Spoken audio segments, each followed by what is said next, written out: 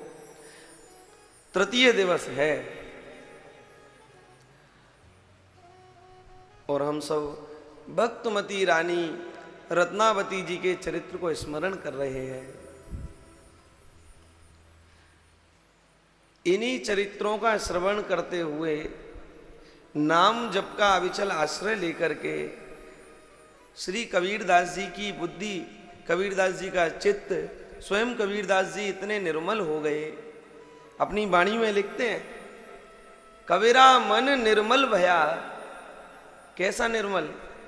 ऐसे नहीं, साधारण निर्मल। जैसे हम लोग कहें ना, स्नान कर लिए साबुन से बढ़िया और शरीर को मैल हट गयो तो हम निर्मल पवित्र हो गए, ऐसा नहीं। कबीरान मन निर्मल भया जैसे गंगा नीर।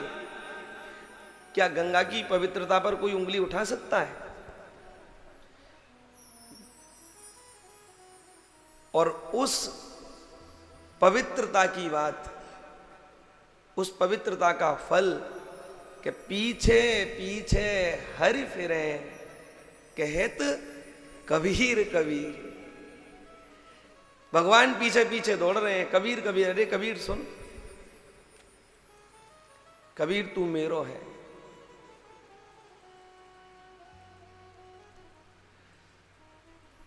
श्री कबीरदास जी की बात जो है एक यह समझने योग्य है। एक दोहा आपने अक्सर सुना होगा, कर का डार के मन का फेर। बहुत से जन कहें अरे भगवान को नाम तो मन में लेना चाहिए, दिखावा नहीं करना चाहिए। दिखावे में कुछ नहीं, मतलब जो ये जो शब्द कहते हैं ना, दिखावा नहीं करना चाहिए, मन मन में लेना चाहिए। ये स्थिति तो उनके लिए जो वास्तव में जिन्होंने बाहर की सारी व्यवस्थाओं का गौण करके और बिल्कुल अंतरंगता बना रखी है। अंतरंगता, महाराज तुम बाह्य संसार में रहते हो और बात करते हो अंतरंगता की, तो चित्त में बात जमती नहीं है। कबीरदास जी की बात मन आवे सोई कह दें, अरे महाराज कबीरदास जी कह रहे हैं कर का डार के मन का फिर। मन में ही माला, क्या ये झोली माला लेके तिलक लगाओ, कंठी, ये सब बेकार की। ऐसा आलसी लोग ही कहते हैं, जो भजन करना नहीं चाहते वही ऐसा कहते हैं। ये अज्ञानता की बात है। और महाराज जी कबीरदास जी ने जो ये दोहा लिखा है ना, इससे अगली ही साखी कबीरदास जी की क्या है? माला मन सो लड़ पड़ी क्यों बिसरावे मोहे। माला मन सो लड़ पड़ी क्यों बिसरावे मोहे, और बिना शस्त्र का सूरमा लड़त ना देखा कोई। बहुत से लोग कहें कि हम तो मन मन में कर रहे हैं, लेकिन कबीरदास जी की अगली साखी, इस पे भी वो लोग ध्यान दें जो इस बात को कहते हैं कि कर का डार के मन का फेर। जो लोग इस बात को कहते हैं वो ध्यान रखें कि अगली साखी में कबीरदास जी कह रहे हैं कि माला मनसों लड़ पड़ी। भैया क्यों बिसरावे मोए? अरे ये कलयुग रूपी इतने शत्रु घूम रहे हैं, इनसे कैसे लड़ा जाएगा? बिना शस्त्र के तो हमारी हार हो जाएगी। कल काल में ये झोली माला कलयुग से बचने के लिए सबसे बढ़िया हथियार है, सबसे बढ़िया हथियार। माला मनसों लड़ पड़ी क्यों बिसरावे मोए, बिना शस्त्र का सूरमा लड़त न देखा कोई। निठल्ले आलसी लोग पकड़ के बैठते हैं और ऐसे निठल्ले आलसी लोगों से अगर कहा जाए, अब ऐसे भाई ग्रह भारी पड़ती हैं, ग्रह शुक्र शनिचर ये सब जितने भी देवता हैं ना, ये सब उन्हीं पे भारी पड़ते हैं जो भगवत विरुद्ध कार्य करते हैं। पंडित जी के पास गए तो पंडित जी ने बताया कि भैया हर शनिवार को तेल चढ़ानो है शनिदेव की मूर्ति पे। बोले ठीक महाराज, शनिवार शनिचर उतर जाएगा ना? बोले बिल्कुल। अब हम वह व्यक्ति से यूं कहें कि भाई तेल चढ़ाने की जरूरत क्या है, मनी मन में चढ़ा ले, मनी मन में तू तेल चढ़ा ले शनिवार पे। अब बताओ वो व्यक्ति मानेगा? वो व्यक्ति मानेगा? बिल्कुल नहीं। जब उसको चारों तरफ से शत्रु घेरे तब भागता है आगे पीछे, इधर जाऊं, उस मंदिर में जाऊं, यहां जाऊं, उसे पूजूं, ये कर वो कर। अरे प्यारे, सुख में जो सुमिरन करे तो दुख काहे को हुए। सुख दुख की बात, और या से ऊपर की बात श्री कबीरदास जी कह रहे हैं, कबीरा मन निर्मल भया जैसे गंगा नीर। ये भी स्थिति आ सकती है, लेकिन उस स्थिति को लाने के लिए श्रीमद् भक्तमाल का अविचल आश्रय लेना परम आवश्यक है। अविचल अर्थात आज इस ग्रंथ को पकड़े, कल उस ग्रंथ को पकड़े, आज देवी, कल हनुमान जी, परसों भैरव बाबा, ऐसे ही करते रहोगे तो काम नहीं बनेगा। एक साधे सब सधे, सब साधे सब जाए। सबको मत साधो। एक नाव पे पैर रख करके चलने वाला व्यक्ति पार चला जाता है, दो नाव पे पैर रख करके कोई पार नहीं हुआ। एक का आश्रय केवल, एक राम घनश्याम हित चातक तुलसीदास, एक को आश्रय। और ये एकांगी आश्रय, एक का आश्रय कैसे लिया जाए, किस प्रकार से एक आश्रय हो, ये सब हमको भक्तमाल बताती है। पूरे मनोयोग से अगर हम वास्तव में भक्तमाल की कथा सुने तो हमको पता चलता है।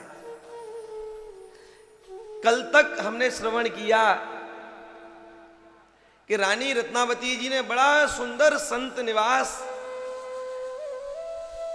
अपने राजमहल में बनवाया। भगवत प्रेमी संतों को आदर समेत बुलवाती, उनकी पूजा सेवा निष्ठा को देखती और गदगद होकर के उनकी सेवा भी करती। संतों की सेवा भी करना आना चाहिए। महाराज जी, घर में संत आवे तो लोगों में अहंकार की प्रवृत्ति इतनी बढ़ चुकी है कि वो झुकना जानते ही नहीं।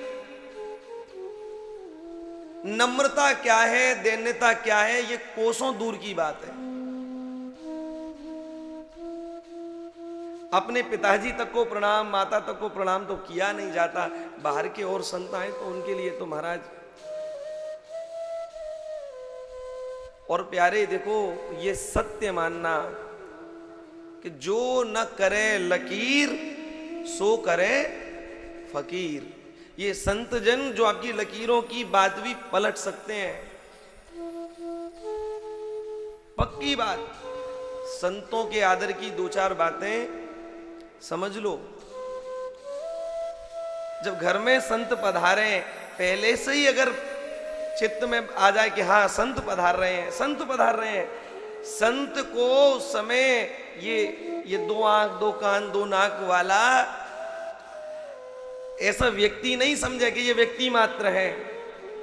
आज संत रूप में साक्षात मेरे इष्ट देव मेरे घर पधार रहे हैं, ये समझ।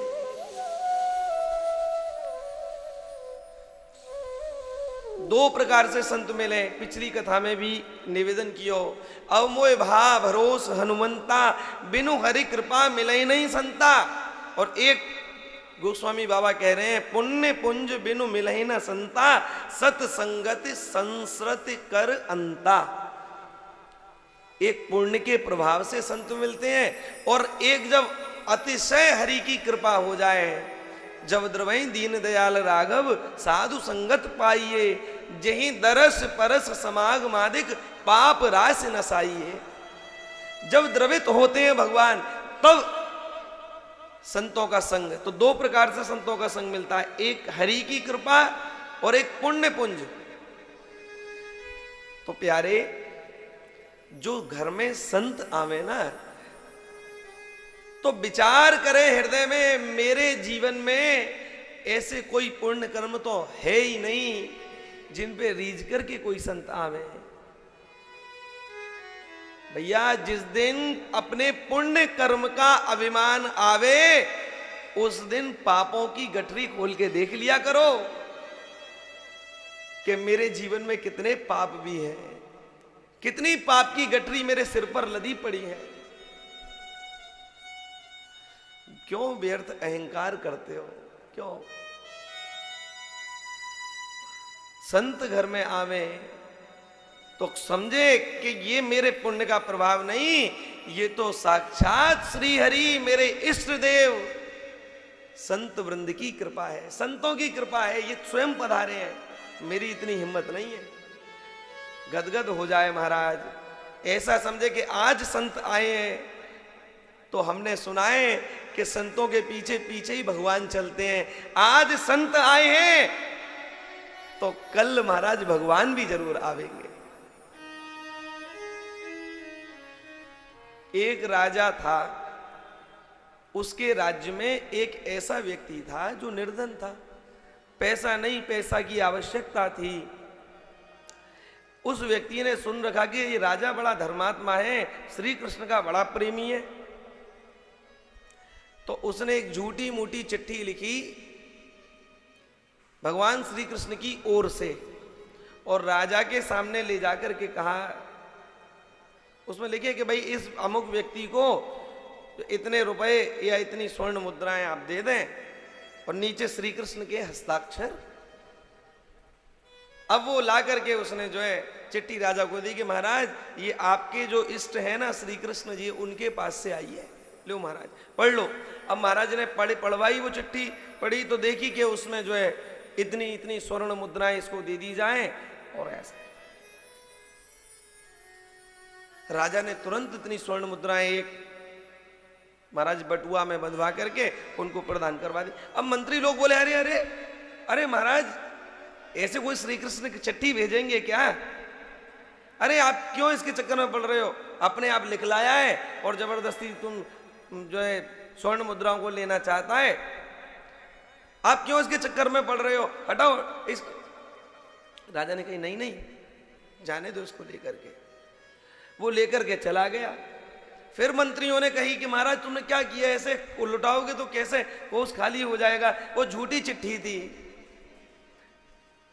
राजा के नेत्र भरे आए, आज मेरे प्रियतम की झूठी चिट्ठी आई है, अगर ऐसे ही मैं लौटा दियो तो जिस दिन वास्तविक चिट्ठी आ गई तो बापू मैं कैसे प्राप्त करूंगा? आज मेरे प्रियतम की झूठी चिट्ठी सही, कोई बात नहीं, आज झूठी आई है तो कल साची भी आएगी।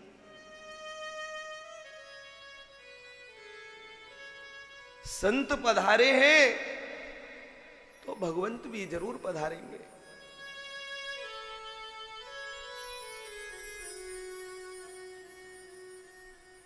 अपने बछड़ा के पीछे जैसे गैया चले ना, चाटती वही,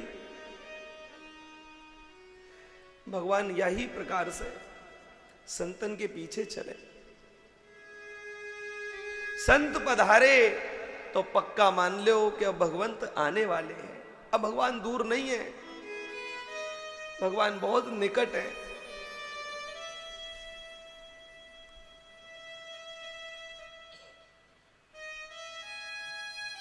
संत घर में पधारे तो महाराज ऐसा आनंद मनावे, ऐसा आनंद मनावे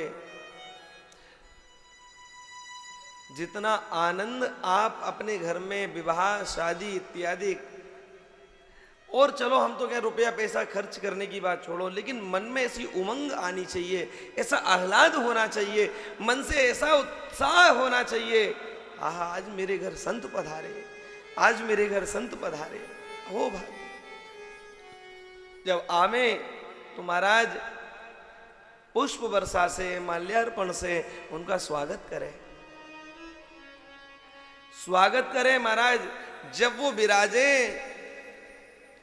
तो उनसे प्रार्थना करके उनके चरणों का प्रक्षालन करे, अर्थात चरण धोवे, चरण धो करके सुंदर वस्त्र से चरण पहुंचे।